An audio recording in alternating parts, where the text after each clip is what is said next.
Hey everyone, Scrapper Brad here. So I recently released a short on how to remove a furnace motor from its fan housing when it's stuck. I went ahead and I took out all the screws here, and normally, well, a lot of times you can just lift them out. But the shaft running through the motor is all rusted through, and no matter how hard I pull on this, I can't get it out.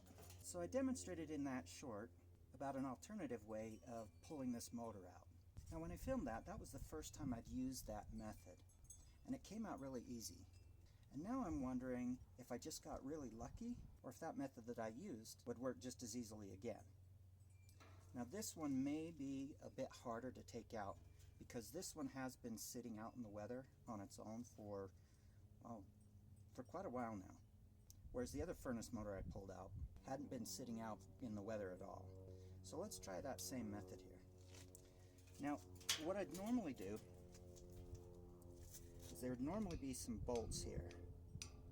I've already taken those out, but I'd first take these out, and then I just go to pop this cap off.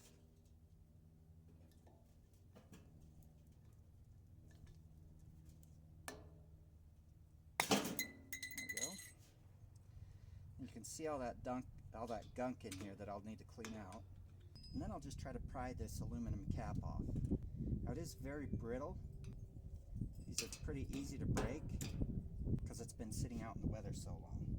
But once I pull this cap off, I should be able to remove the outer motor in the copper from the stator inside. So let's try that and see.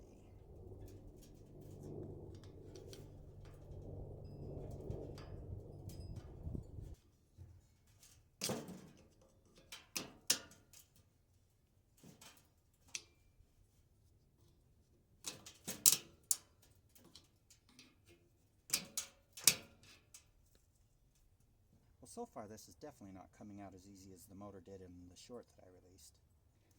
Maybe I can get a little more leverage from this side.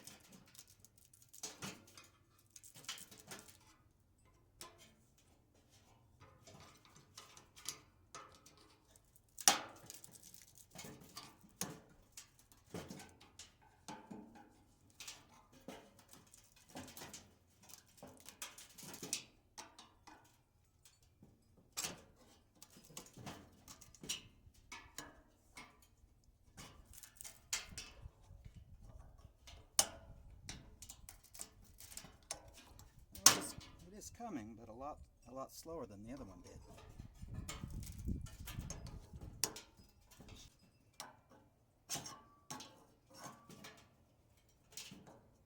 There we go. Let's see if we can pull this motor out now.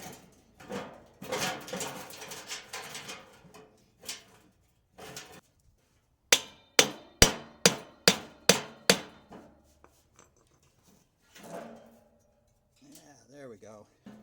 So that took a lot more effort to pull out than the motor I demonstrated on that short I released a little while ago. One of the disadvantages of this method is that you are missing out on this aluminum down here. You have a cap, an aluminum cap down there that's similar to this one. I suppose I could just break the aluminum off down here, but I'm really not that worried about it. But I can at least keep this cap. And there's a little bit of shred steel around here that I would need to pull off in order to make it clean aluminum. So while this method did work, it's going to have varying degrees of success with each one of these motor housings that you encounter. And of course, the way that I've demonstrated isn't the only way that you can remove a stuck motor. Sorry about that, my camera ran out of space, but we're pretty much done anyway. All I was really going to say is that while this is definitely not the only way that you can remove one of these stuck motors, I'd like to hear some of the methods that you use, so feel free to leave me a comment below. In the meantime, if you made it this far in the video, as always, you're awesome. Thanks for watching. Have a great rest of your day.